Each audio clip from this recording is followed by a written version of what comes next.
వారిని మాట్లాడవలసిన రిక్వెస్ట్ చేస్తున్నాను.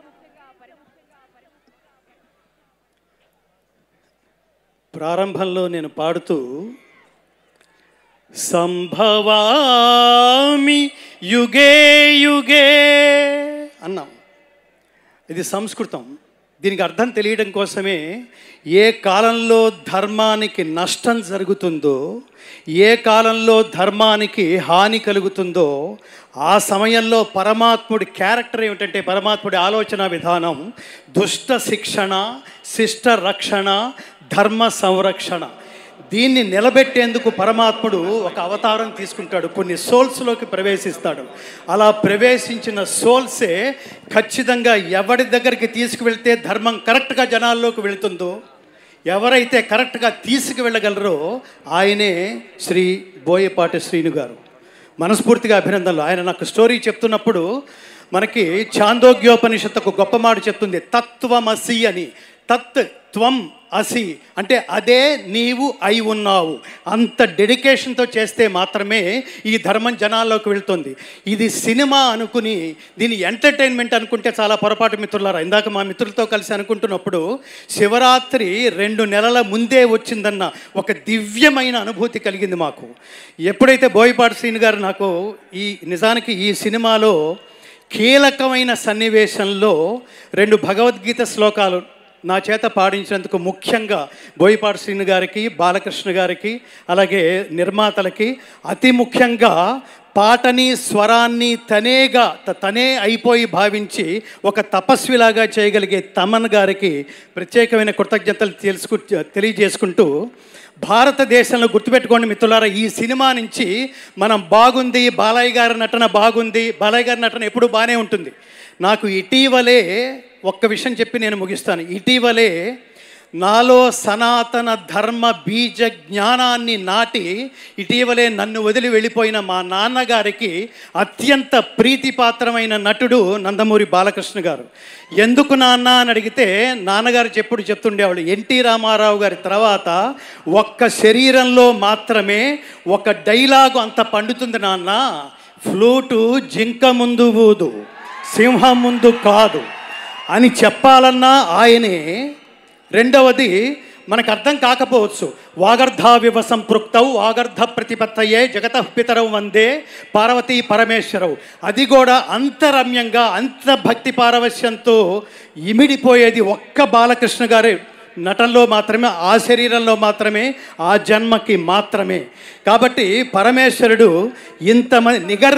ఇంతమందికి ఈ కాంబినేషన్లో ఒక ధర్మాన్ని నిలబెట్టడం కోసం బోయపాటి శ్రీను గారు నాతో మాట్లాడుతున్నప్పుడు ఈ సినిమా సారాంశం అంతా 4 ముక్కల్లో ఏమిటో తెలుసా మిత్రులారా? ప్రతివాడు గుర్తుపెట్టుకుని ఆచరించవలసింది దైవభక్తి, దేశభక్తి, కర్తవ్య నిష్ఠ, నిష్కామ కర్మ. దానికోసం ప్రాణత్యాగం చేసినా కూడా ఓకే అన్నాడు పరమాత్ముడు. శ్రేయాన్ స్వధర్మో విగుణ పరధర్మా స్వనుష్ఠితాత్ స్వధర్మే నిధనం శ్రేయ పరధర్మో భయావహ. మీలో ఎంతమంది హిందువులు ఉన్నారంటే చాలామంది చేతులు ఎత్తుతాం. కానీ దురదృష్టం ఏమిటో తెలుసా మిత్రులారా? కాశ్మీర్లో ఇటీవల పాయింట్ బ్లాంక్లో గన్ పెట్టి నువ్వు హిందువా అని అడిగితే నేను హిందువునే అని చెబితే 26 మందిని చూస్తుండగా కాల్చిపారేశారంటే సనాతన ధర్మానికి కేంద్ర బిందువైన భారతదేశం, రాముడి పుట్టిన దేశం, కృష్ణుడి పుట్టిన దేశం, ధర్మం ప్రపంచానికి పంచిపెట్టబడిన ఈ దేశంలో హిందువా అని అడిగి మరీ చంపేశారంటే హిందువులు ఉన్నట్టా లేనట్టా? హిందువులు ఉన్నట్టా లేనట్టా? సనాతన ధర్మం బతిక ఉన్నట్టా లేనట్టా?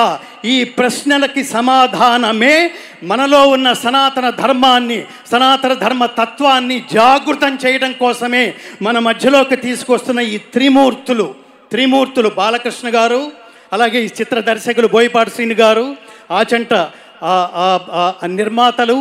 ఈ త్రిమూర్తులు వీటికి ఒక సోల్ లాంటి తమన్ గారు. మనం గుర్తుపెట్టుకోవాల్సిన బాధ్యత ఇక్కడ చప్పట్లు కొట్టి వెళ్ళిపోవటం కాదు.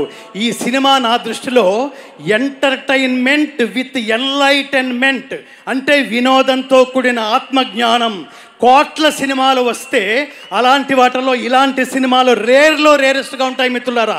దీన్ని అర్థం చేసుకోవడానికి ప్రయత్నిద్దాం, ఈ సినిమా తత్వాన్ని దీన్ని ఆచరించడానికి ప్రయత్నిద్దాం. భగవద్గీత అంటే మతం కాదు, నా చేత అది పాడించారు. భగవద్గీత అంటే మతం కాదు, జ్ఞానం. భగవద్గీత అంటే జీవన గీత, మరణ గీత కాదు. భగవద్గీత అంటే ఉన్నత వ్యక్తిత్వ వికాస బోధనం, ఉత్తమ జీవన విధాన మార్గం. గీత నేర్చుకుంటే రాత మార్చుకున్నట్టే. అది ఈ సినిమా సారాంశం. కాబట్టి అందరం సనాతన ధర్మజ్యోతులై ప్రతి ఇంటి నుంచి ఒక్కొక్క వివేకానంద సృష్టి జరగాలంటే ఈ సినిమాని అర్థం చేసుకుని ఆచరించే లక్ష్యంతో ఈ సినిమాకి దయచేసి రండి. ఇది తప్పకుండా నా దృష్టిలో ఇది మనుషులు సెలెక్ట్ చేసుకున్న సినిమా కాదు మిత్రులారా, మనుషులు తయారు చేసుకున్న కథ కూడా కాదు, పరమాత్మ ఎంచుకున్న యూనిట్ వీళ్ళు. ఈ సినిమాలో పనిచేసిన ప్రతి ఒక్కళ్ళకి, ఈ సినిమాలో వెండి తెర మీద వెండి తెర వెనక కనిపించే ప్రతి ఒక్కళ్ళు యోగం అంటాం దాన్ని, అదృష్టం అంటే లౌకికమైంది, యోగం. వీళ్ళు కారణ జన్ములు. ఇలాంటి సినిమాలు మళ్ళీ మళ్ళీ మళ్ళీ మళ్ళీ రావాలని, ఇలాంటి సినిమాలు కరెక్ట్గా లైన్లో నాకు అనిపిస్తోంది ఈ ఆవేశంలో.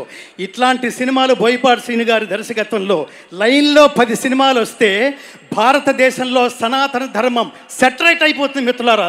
నాకు అంత పెద్ద హోప్ ఉంది, సెటరైట్ అయిపోతుంది. మేము ఖచ్చితంగా హిందువులం, సనాతన ధర్మ బంధువులం అని మనం కరెక్ట్గా చెప్పుకోగలం.